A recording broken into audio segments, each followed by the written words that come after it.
What if I told you there's a country where tourists don't just leave satisfied, they leave obsessed? Not just posting pictures. Not just telling their friends.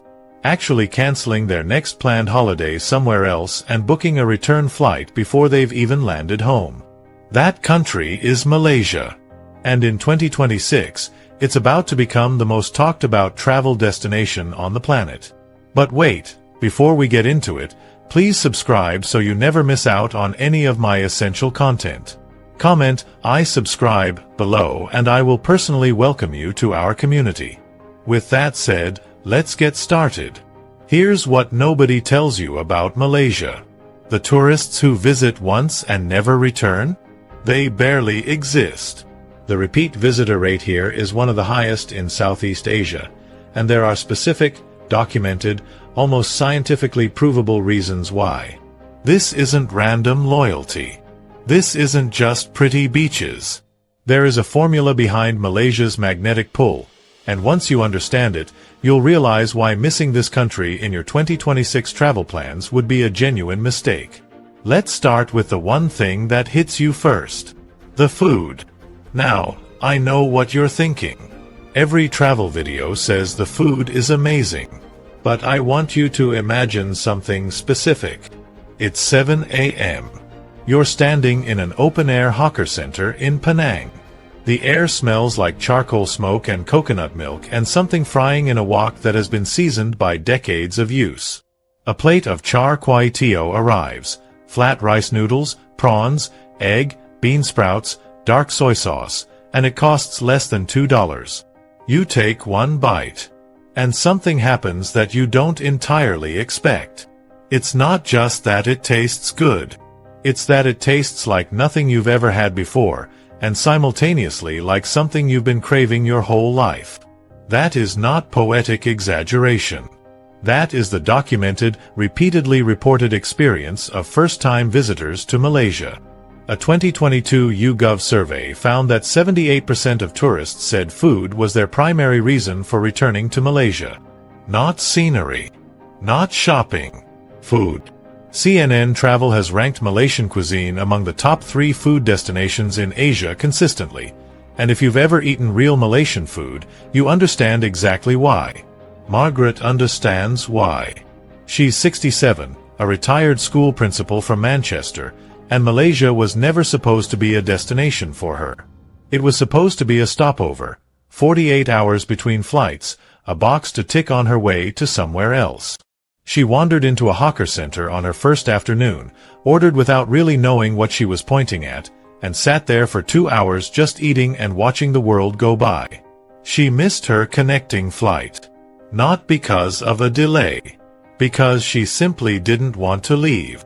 Margaret has been back to Penang 4 times since that afternoon. She no longer books hotels near beaches or landmarks.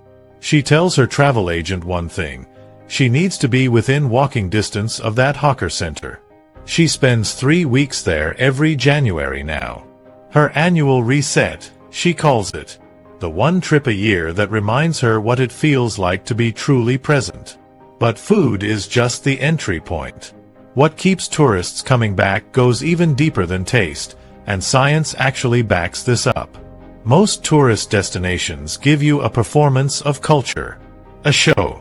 A costume. A carefully staged version of tradition designed to be photographed and consumed and forgotten by the time you're back at the airport. Malaysia gives you something terrifyingly rare. The real thing. In Malaysia, 3 of the world's great civilizations, Malay, Chinese, and Indian, don't just coexist on a map. They overlap. They bleed into each other. They share streets and recipes and festivals and jokes. And from that collision, over centuries, they've created something entirely new. A culture that exists nowhere else on Earth. The World Tourism Organization's 2023 Cultural Tourism Report found that destinations offering authentic multicultural experiences retain visitors at 34% higher rates than single-culture destinations. Malaysia isn't just multicultural. It's multi-layered in a way that takes multiple visits to even begin to understand. Here's a fact that genuinely stopped me when I first learned it. In Georgetown, Penang, a UNESCO World Heritage City, you can walk from a Chinese clan temple to a working mosque to a Hindu temple decorated in a riot of color and sculpture, and that entire walk takes you less than 7 minutes. That's not a tourist attraction they built for visitors. That is Tuesday morning in Malaysia. Robert discovered this by accident. He's 71, a retired architect from Toronto, and he came to Malaysia with one goal: to photograph colonial architecture. He had his camera, his itinerary, his schedule. And then a stranger on a street corner in Georgetown asked him where he was going, heard his answer, and said simply, "Would you like some tea first?" Robert said yes. 3 days later, he was still in the kampung, the traditional Malay village that stranger called home. He slept in a wooden house on stilts. He ate meals he couldn't name. He sat in silence with an old man on a porch watching the sun go down over palm trees, and felt something he struggled to describe but called, later, in a letter to his daughter, the feeling of being somewhere that has no interest in performing for you. He came back the following year specifically to stay with that family for a week. Robert's story sounds extraordinary. In Malaysia, it's almost ordinary. Because the hospitality isn't a policy. It isn't a tourism strategy. It's simply who the people are. But the cultural pull is only part of the equation. There's a financial reality behind Malaysia's tourist magnetism that most travel influencers are completely ignoring. What if you could eat a meal that would cost $40 in London or New York, and pay $3 for it? In Malaysia, that's not a fantasy. That's breakfast. The 2024 Numbeo Cost of Living Index ranks Kuala Lumpur as 73% cheaper than London and 68% cheaper than New York on daily living expenses. And we're not talking about budget experiences. We are talking about 5-star hotels, Michelin-recognized restaurants, world-class spas, and business-class airport lounges at prices that would make a European travel budget blush. Eleanor ran the numbers. She's 64, a retired nurse from Sydney, and she had been pricing a 2-week European summer holiday. Hotels, flights, food, activities. She was looking at $12,000 Australian dollars minimum. Her friend, who had just come back from Malaysia, sat down with her and pulled up some options. Same 2 weeks. 5-star hotel in KL for the first week. Private villa in Langkawi for the second. Daily massages. Every meal from top restaurants. Return flights from Sydney. Under $4,000 Australian dollars. Eleanor thought her friend had made a mistake somewhere. She checked every number herself. There was no mistake.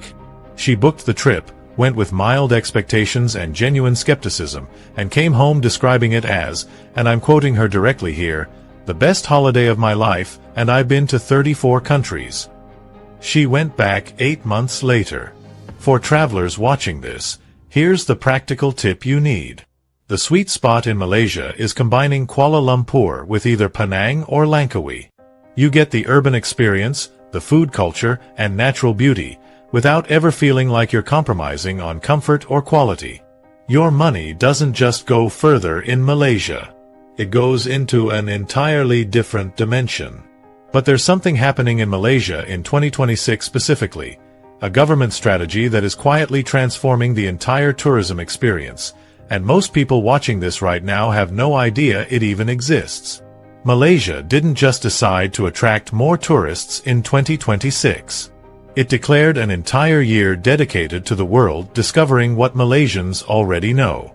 Visit Malaysia 2026 is the country's biggest tourism push in decades, and the government has been spending serious money making sure the country is ready for its moment.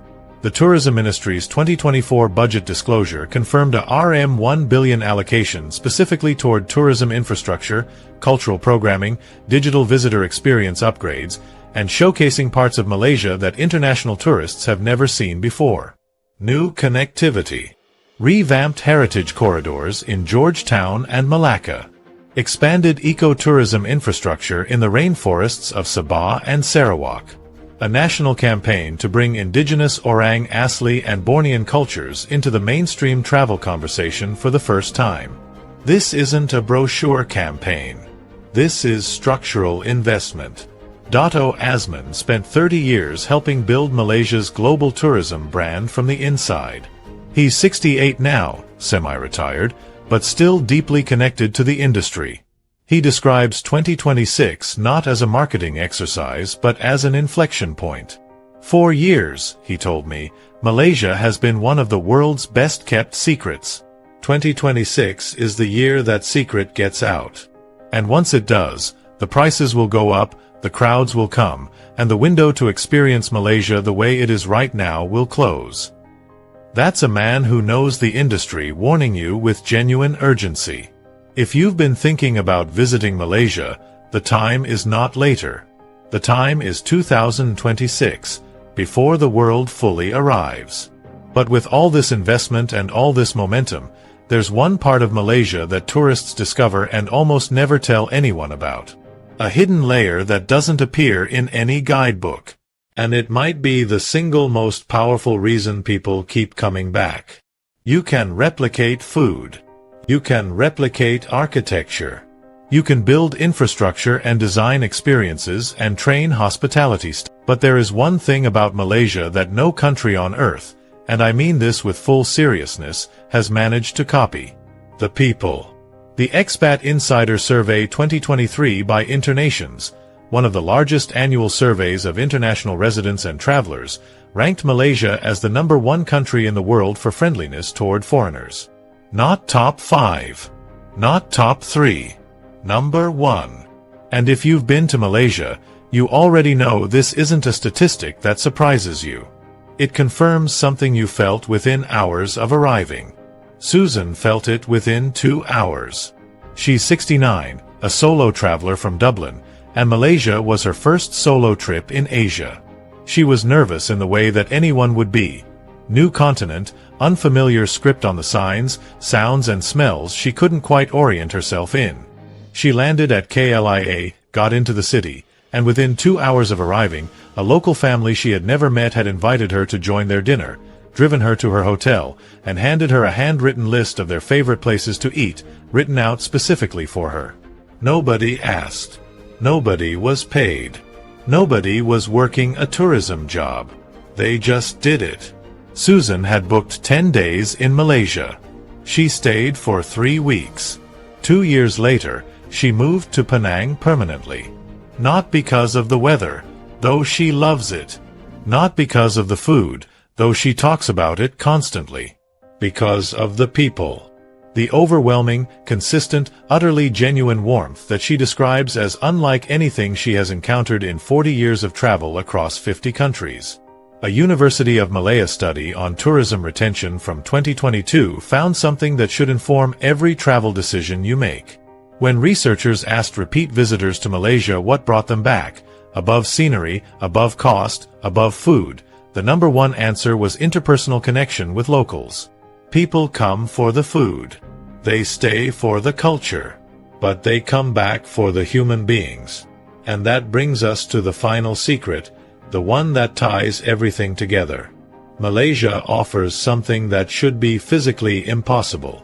One of the most modern, connected, digitally advanced urban environments in Asia, sitting right next to some of the oldest, most biodiverse rainforests on the planet.